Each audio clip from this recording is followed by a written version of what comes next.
What is going on, you guys? GeoFux here, and we're going to be discussing Trump's executive orders on gender-affirming care and how that pertains to trans youth.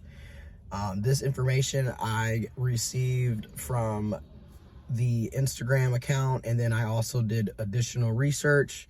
Information is in the description box, but I want to give a huge shout out to trans gender_together on Instagram. Okay, like their infographics are extremely amazing. If I'm able to put some of their infographics in the video or just highlight them, I want to make sure I give just due and credit to them. So one thing to talk about, it seems like every week since January 20th, you know, we're literally 2 weeks in. Okay, it is February the 3rd, and we are 2 weeks into Trump's second term, and it's been bad across the board, not just for transgender people, intersex people, LGBTQIA plus people, but literally pretty much any marginalized identity is being targeted. So, you know, Black people, brown people, Hispanic, Latino, Native American, Indigenous, Pacific Islander, poor, working class, lower income, middle class, women. Across the board, people are being targeted in various ways. A lot of people are finding out that they too are a part of the DEI. Okay, like if you're living with disabilities, you know, any physical disabilities, mental disabilities, guess what? You're also a part of the DEI. Like a lot of folks, again, I'm gonna keep saying this, a lot of people chose against their own best interest November 5th, 2024. And they're waking up in 2025 looking rather stupid. Anyways, let's get into this. So on Tuesday, January 28th, President Trump issued an executive order titled Protecting Children from Chemical and Surgical Mutilation.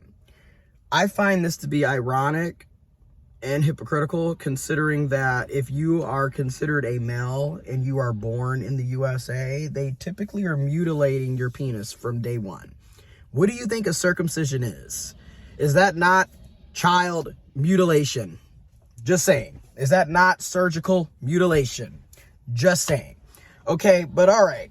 The order states it is the policy of the U.S. that it will not fund, sponsor, promote, assist, or support the so-called transition of a child from one sex to another, and it will rigorously enforce all laws that prohibit or limit these destructive and life-altering procedures. First of all, you know what's destructive? When you're born intersex and then you're forced to live as a female, even though that is not who you are. You want to know what's destructive? When you are born intersex and you are forced to live as a male, and that is not who you are. You know, again, it's really odd having the country, the government tell you who you are. I'm just saying, right? The same country that doesn't want to make sure you have health care, the same country that doesn't want to make sure you have food, the same country that doesn't want to make sure you have shelter, but they're so worried about how you view your gender. All right. Within the order, a child is defined as anyone under the age of 19, which is also a bit strange, because if that's the case, how are people allowed to enlist in the army if they're considered children? Also, why are we allowing people to vote at 18 if they're considered children? And if the age of 19, if anybody under the age of 19 is considered a child, well then does that mean federally that the age of consent is 19 then? Because why are you allowing grown men, and it's particularly grown cis men, who are having sex, impregnating underage people, aka children? You have grown cis males, 30 and 40, sitting up having sex with 14 and 15 and 16-year-olds. And they love that 16, 17-year range because they can argue at the state level, oh, age of consent.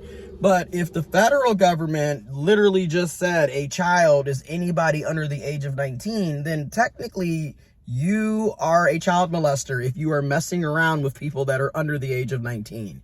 which to me, you're disgusting anyways. I don't get why you're 40 and 50 talking to a freaking 18, 17-year-old in the first place. But again, you're worried about the trans and the queer and the LGBT when it's really cishet men and cis males in general that are committing a lot of these heinous crimes. But okay. Within the order, these procedures include puberty blockers, hormone therapies, and surgeries. First of all, puberty blockers are, you guessed it, reversible. So it's not life-altering or destructive. They're literally reversible. Also, your average child that's intersex and or trans is not having the medical surgical procedures that you think they're having. And then, speaking as an intersex child, born intersexed, identify as an intersex trans man, where were these policies when you were literally cutting off our disformed penises when we were born? Is that not surgical mutilation? It's quite odd how it's okay to, be against what you consider to be surgical mutilation, yet when it comes to intersex kids forcing us to appear to be cis, you don't mind cutting off disformed genitalia. You don't mind putting us on puberty blockers. You don't mind having us on gender hormones when it's all about pertaining to making us out to be cisgendered. Again, the hypocrisy is wild to me right here. All right, please note that the executive orders, they're not a law, okay? It does not automatically or immediately ban gender-affirming care for trans youth. Executive orders are not laws. Instead, it instructs various federal agencies to submit a report within 60 days outlining their plans, timelines, and progress towards implementing the following goals. Rescinding any federal policies that utilize guidance from the World Professional Association for Transgender Health, WPATH, okay?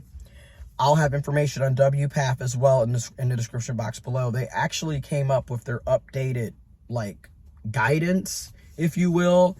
This was 2022, I believe, summer 2022. As well as publishing a review of new pseudo-scientific, which is basically fake science. It's not backed in anything.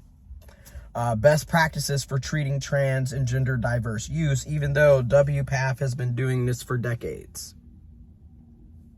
But let's listen to non-scientific, uneducated, cisgendered white males tell us about what it means to be trans.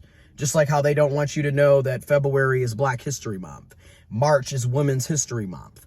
They don't want you to know about anything outside of what white men do, what heterosexuals do, what cisgendered people do, and European history and culture.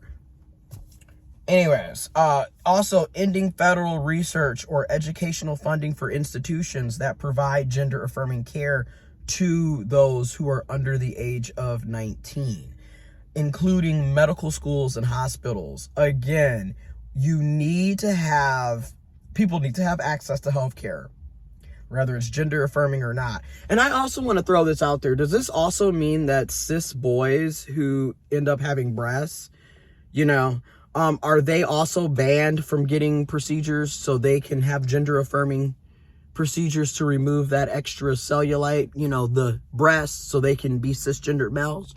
Are they banned from it?